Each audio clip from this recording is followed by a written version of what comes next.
శుభాకాంక్షలు మీ అందరి వైపు నుంచి తెలియజేస్తా ఉన్నాను.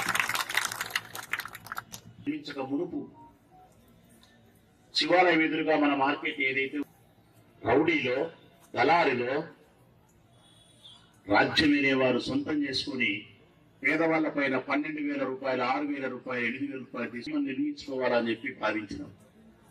అది నేనే కాదు, నాకంటే ముందు వరదరాజరెడ్డి గారు కూడా భావించినారు.